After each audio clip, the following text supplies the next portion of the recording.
Selamat pagi dan salam sehat. Kembali bertemu dengan saya, Cynthia Rufini Dewi. Kali ini kita akan membahas materi perkuliahan kimia dasar, yaitu struktur atom dan perkembangan atom. Partikel dasar atom dapat dibagi menjadi 4, yaitu elektron, proton, neutron, dan inti atom. Sekarang mari kita menjabarkan ciri-cirinya berdasarkan hasil percobaan para penemunya. Pertama adalah elektron. Joseph John Thomson pada tahun 1897 menemukan elektron. Thomson melakukan percobaan dengan menggunakan tabung kaca yang bertekanan udara sangat rendah atau hampir vakum.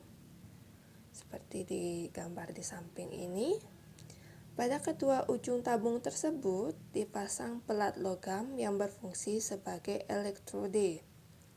Kedua elektrode tersebut dihubungkan dengan sumber arus listrik bertegangan tinggi. Elektrode yang dihubungkan dengan kutub positif disebut anode, sedangkan elektrode yang dihubungkan dengan kutub negatif disebut katode. Tabung tersebut dinamakan tabung Crookes atau tabung sinar katode. Melalui percobaan yang dilakukan oleh Thomson dengan menggunakan pompa vakum, tekanan udara dalam tabung dapat diatur. Jika tekanan udara dalam tabung dibuat cukup rendah, maka gas dalam tabung akan berpendar dengan cahaya yang warnanya bergantung pada jenis gas dalam tabung. Selanjutnya, jika tekanan gas dalam tabung dibuat semakin kecil, maka akhirnya tabung menjadi gelap. Akan tetapi, bagian tabung di depan katode berpendar dengan warna hijau. Perpendaran tersebut bersumber dari radiasi katode menuju anode yang membentur gelas sehingga gelas berpendar atau mengeluarkan cahaya berwarna hijau. Sinar itu disebut sinar katode karena berasal dari katode. Dari hasil percobaan itu, Thomson mengungkapkan sifat-sifat sinar katode.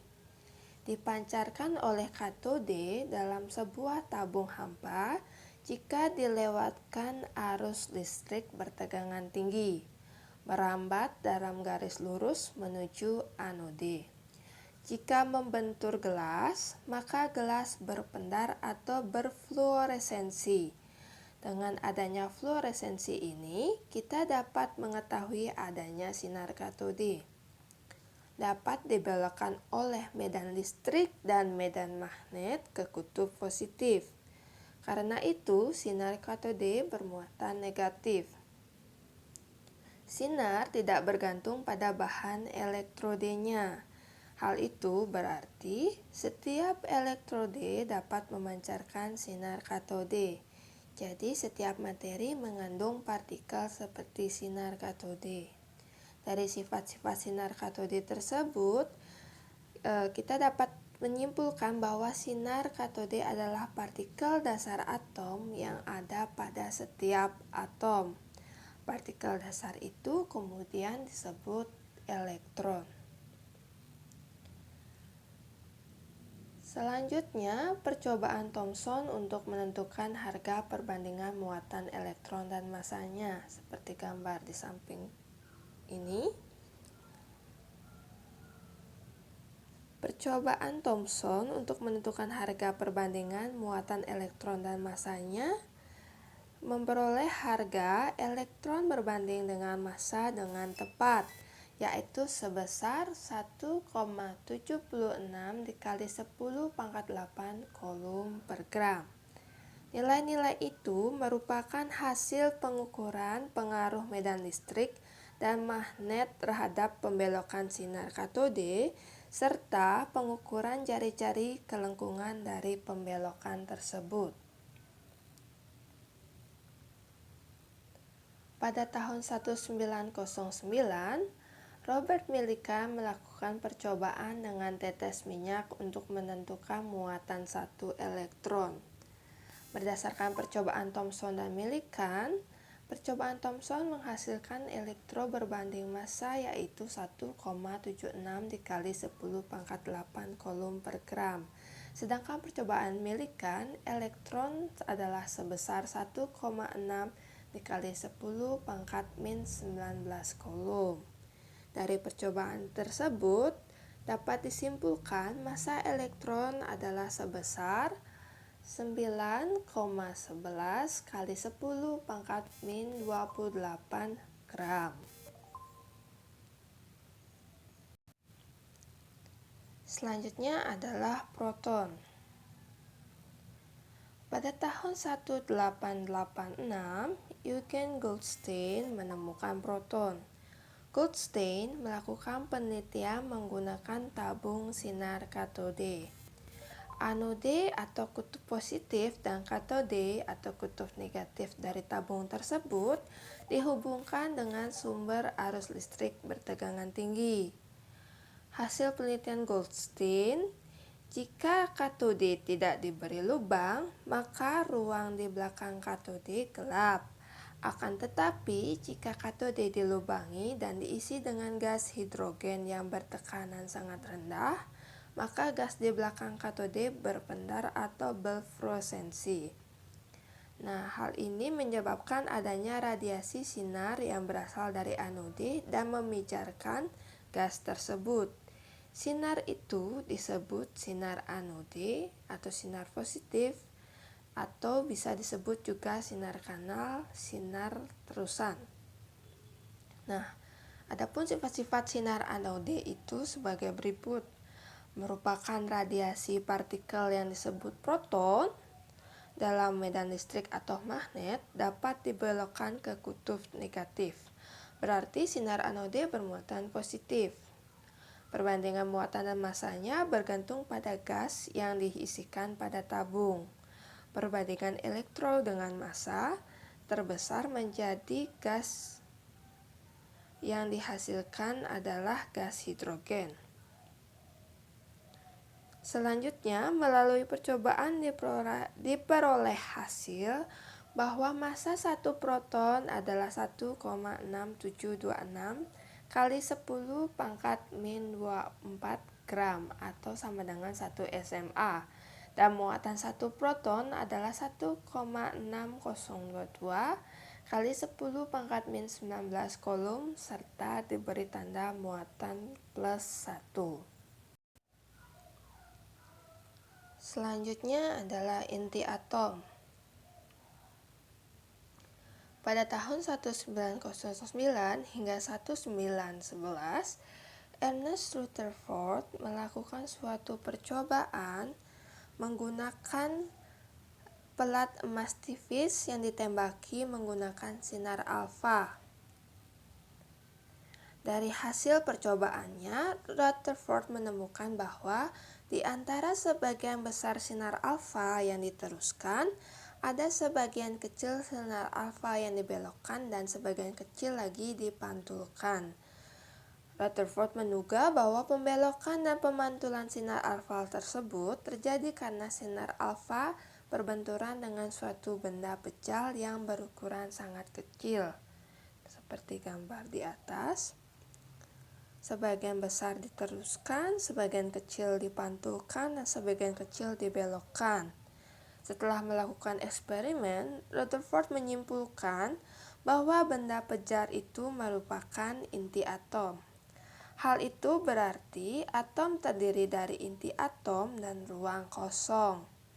Di luar inti atom terdapat elektron yang bermuatan negatif dan jumlahnya sama dengan muatan pada inti atom.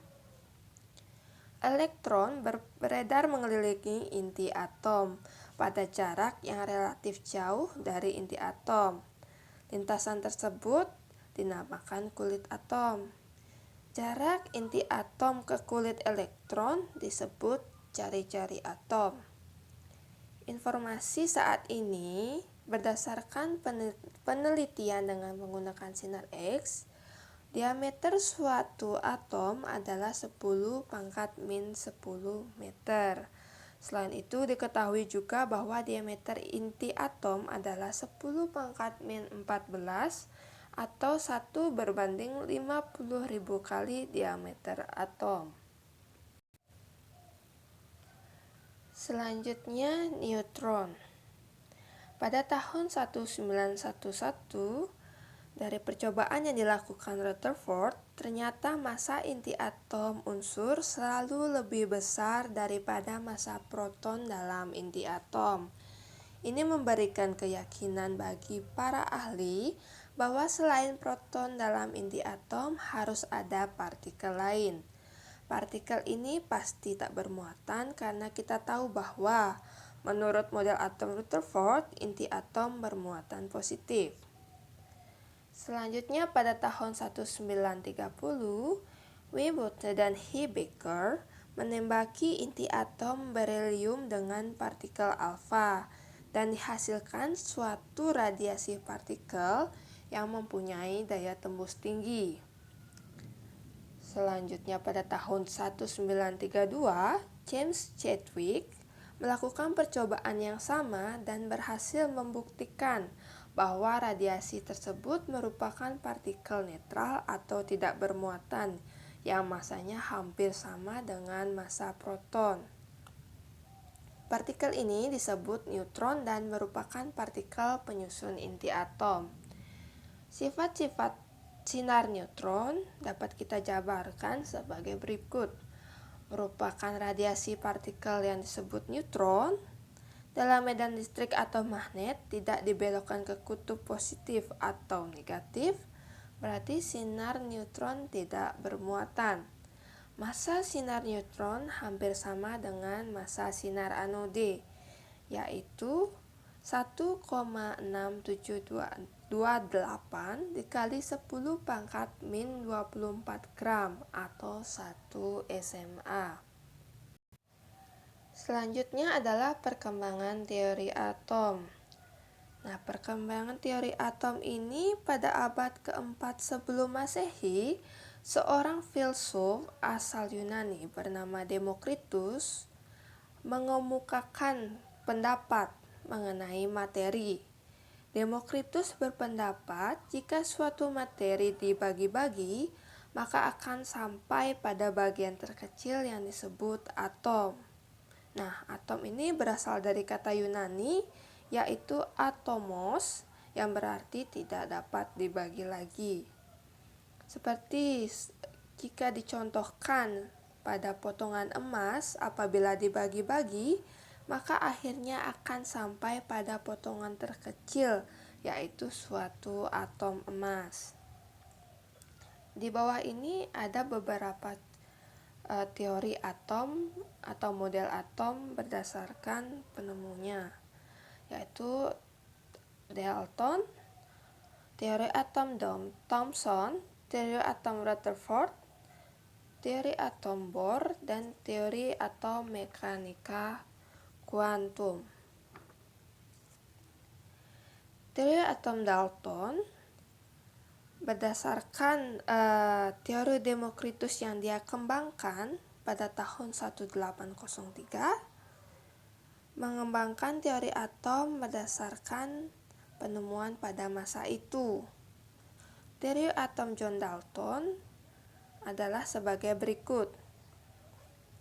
Semua materi yang tersusun dari partikel-partikel terkecil yang tidak dapat diciptakan dan tidak dapat dimusnahkan disebut atom. Atom-atom unsur sejenis adalah sama, tetapi atom-atom unsur tidak sejenis tidaklah sama. Selama reaksi kimia, atom-atom dapat bergabung atau kombinasi atom-atom dapat dipecah menjadi atom-atom terpisah, tetapi atom-atom itu sendiri tidak dapat berubah. Jika atom membentuk molekul, maka atom-atom ini akan bergabung dengan angka perbandingan bilangan bulat sederhana, seperti 1:1, 1:2, 1:3, dan seterusnya. Selanjutnya, menurut teori atom Thomson, berdasarkan gambar di atas, Thomson membuat model atom sebagai berikut. Atom adalah suatu materi berbentuk bola bermuatan positif yang di dalamnya tersebar elektron-elektron atau yang biasa kita sebut model roti kismis. Atom bersifat netral, yaitu jumlah muatan positif dan jumlah muatan negatifnya adalah sama. Selanjutnya adalah teori atom Rutherford.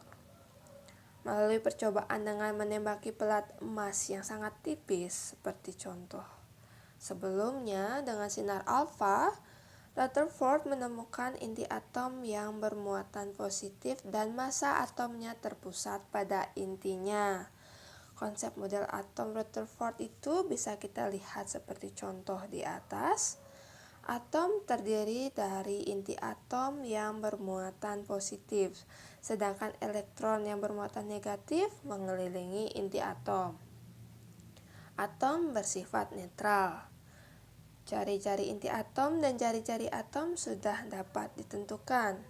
Namun kelemahan teori atom Rutherford ini adalah ketidakmampuannya menjelaskan penyebab elektron tidak jatuh ke inti atom selama elektron mengitari inti atom. Jika menurut fisika klasik, elektron yang bergerak mengelilingi inti atom akan melepaskan energi dalam bentuk radiasi atau disebut sebagai teori Maxwell. Selanjutnya, teori atom Niels Bohr. Awalnya, Rutherford mengembangkan teori atom hidrogen dengan mengandaikan bahwa momentum sudut elektron adalah terkuantisasi atau diskontinu. Nah, dari hasil pengamatan pada spektrum garis atom hidrogen, Niels Bohr memperbaiki model atom Rutherford. Nah, menurut Bohr itu, elektron dalam atom bergerak mengelilingi inti atom atau mengorbit dalam tingkatan energi atau suatu lintasan tertentu yang disebut kulit atom, seperti gambar di atas.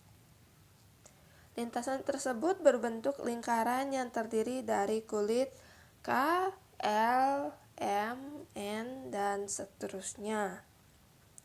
Elektron yang mengorbit pada lintasan yang terletak paling dekat dengan inti atom mempunyai energi terendah. Sebaliknya, elektron yang mengorbit pada lintasan yang terletak paling jauh dengan inti atom mempunyai energi tertinggi. Selanjutnya ada teori atom modern atau model atom mekanika gelombang. Teori atom modern didasarkan atas 3 dasar, yaitu sebagai berikut. Elektron bersifat gelombang dan partikel, yaitu disebutkan oleh Broglie pada tahun 1924. Asas ketidakpastian oleh Heisenberg 1927, persamaan gelombang elektron dalam atom oleh Schrödinger pada tahun 1927.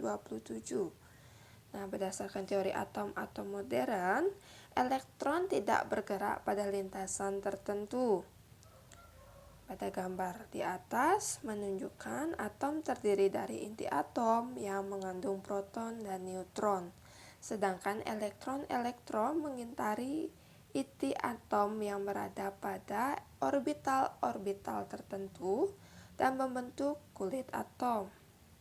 Hal ini disebut dengan konsep orbital. Berdasarkan perpaduan asas ketidakpastian dari Heisenberg dan mekanika gelombang dari Broglie, Schrödinger merumuskan konsep orbital, yaitu orbitar adalah suatu ruang atau daerah peluang menemukan elektron. Kedudukan elektron pada orbital-orbitalnya dinyatakan dengan bilangan kuantum. Selanjutnya adalah penentuan struktur atom berdasarkan tabel periodik. Nah, di sini dapat dibagi menjadi beberapa sejarah perkembangan tabel periodik dari masa ke masa. Kelompok unsur berdasarkan sifat logam dan non-logam, unsur berdasarkan triad de Bruner, unsur berdasarkan hukum oktav Newlands, hukum unsur berdasarkan tabel periodik Mendeleev, dan tabel periodik modern. Nah, kelompok unsur berdasarkan sifat logam dan logam. Nah, sifat logam dan non-logam sudah sempat saya jabarkan di rangkuman perkuliahan sebelumnya. Sifat logam itu meliputi dapat menghantarkan panas dan listrik, mudah dibentuk atau ditempa, mengkilap, umumnya berwujud padat pada suhu kamar, dan bersifat reduktor, yaitu mengalami oksidasi atau pelepasan elektron, dan merupakan penghantar panas yang baik. Kemudian untuk sifat non-logam, tidak dapat menghantarkan panas dan listrik, unsur yang berwujud pada umumnya rapuh, tidak mengkilap, pada suhu kamar, berwujud padat, cair, ataupun gas, dan bersifat oksidator, yaitu mengalami reduksi atau menerima elektron. Salah satu contohnya untuk sifat logam itu seperti emas, dan untuk sifat non-logam itu bisa kita contohkan seperti oksigen. Selanjutnya, pengelompokan unsur berdasarkan triad de Bruner. Pada tahun 1817, John Wolfgang de Bruner menyusun unsur menjadi beberapa kelompok. Tiap kelompok terdiri atas 3 unsur yang disebut triad. Ketiga unsur disusun berdasarkan kenaikan massa atom atau nomor massa, yang mana massa atom dari unsur yang berada di tengah merupakan rata-rata dari massa atom unsur pertama dari unsur ketiga. Penemuan de Bruner menjelaskan adanya kemiripan sifat ketiga unsur dari masing-masing kelompok tersebut. Nah, dikenal sebagai hukum triad. Unsur berdasarkan hukum oktav Newlands. Pada tahun 1864, John Newlands mengelompokkan unsur-unsur berdasarkan massa atom dan kenaikan massa atom relatifnya. Newlands menemukan bahwa unsur ke-8 mempunyai kemiripan sifat dengan unsur pertama, sedangkan unsur ke-9 mempunyai kemiripan sifat dengan unsur kedua, demikian seterusnya. Pengulangan sifat terjadi setelah 8 unsur atau memiliki selisih 1 oktav, sehingga pengelompokan ini disebut hukum oktav, seperti gambar contoh di atas. Pada tabel tersebut, unsur gas mulia tidak terdapat atau tidak tercantum karena pada saat itu gas mulia belum ditemukan. Gas mulia ditemukan pertama kali oleh Rayleigh dan Ramsay pada tahun 1894, yaitu gas argon. Kelemahan pengelompokan unsur oktav Newlands diantaranya hanya cocok untuk unsur dengan massa atom kecil, dan terdapat beberapa unsur yang berimpitan, yaitu dalam satu tempat terdapat 2 unsur. Selanjutnya, tabel periodik menurut Mendeleev. Pada tahun 1871, Dmitri Ivanovich Mendeleev membuat tabel unsur-unsur yang disusun secara berkala atau periodik, sehingga disebut tabel berkala unsur-unsur atau disebut tabel periodik unsur-unsur. Menurut Mendeleev, sifat-sifat unsur merupakan fungsi periodik dari massa atom relatifnya. Karena itu, sifat-sifat tertentu dari unsur akan berulang secara berkala menurut kenaikan massa atom relatifnya. Dalam tabel yang disusun oleh Mendeleev, dalam satu kolom tegak atau golongan atau dari atas ke bawah, unsur-unsur disusun berdasarkan kemiripan sifat fisika dan kimia. Misalnya, unsur logam alkali golongan 1 mempunyai volume atom yang besar dan titik leleh yang menurun secara teratur. Tabel periodik Mendeleev ini juga disebut sebagai tabel periodik pendek, mempunyai kelebihan dan kelemahan. Kelebihan tabel periodik unsur Mendeleev diantaranya yaitu sebagai berikut. Pembentulan massa atom.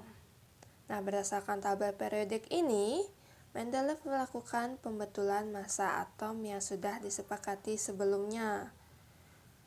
Misalnya, sebelumnya massa atom indium In disepakati 76 dan membentuk oksida INO.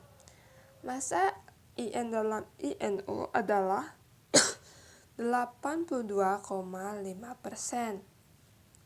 Menurut Mendeleev, rumus oksida indium adalah In2O3, sehingga massa atom indium adalah 113, bukan 76. Selanjutnya adalah peramalan unsur baru. Dari periodik Mendeleev dibuat, unsur yang ditemukan baru 65 macam. Berarti masih banyak unsur yang belum ditemukan. Namun, Mendeleev mampu memprediksikan sifat-sifat beberapa unsur yang belum ditemukan pada waktu itu. Misalnya seperti unsur dengan massa atom 72 adalah unsur yang segolongan dengan silikon yang dinamakan okasilikon. Ternyata 15 tahun kemudian ditemukan unsur ekasilikon yang diberi nama germanium dan mempunyai sifat seperti ramalan Mendeleev. Tabel periodik Mendeleev juga mempunyai kelemahan, yaitu adanya penempatan unsur yang tidak sesuai dengan kenaikan massa atomnya. Unsur dengan massa atom lebih besar terletak di sebelah kiri dari unsur dengan massa atom yang lebih kecil. Selanjutnya adalah tabel periodik modern. Pada tahun 1887 hingga 1915, Henry Moseley melakukan suatu penelitian. Nah, pada tahun 1913, Moseley mengajukan suatu konsep sistem berkala berdasarkan nomor atomnya, yang selanjutnya dikenal sebagai tabel periodik modern. Saat ini terdapat 115 unsur yang dikenal oleh IUPAC dan masih akan ditemukan lagi unsur-unsur baru lainnya. Nah, tabel periodik modern dari Henry Moseley bisa kita lihat seperti gambar di atas. Memiliki 115 unsur yang dikenal oleh IUPAC. Nah, sekian rangkuman materi yang dapat saya sampaikan. Terima kasih, selamat siang.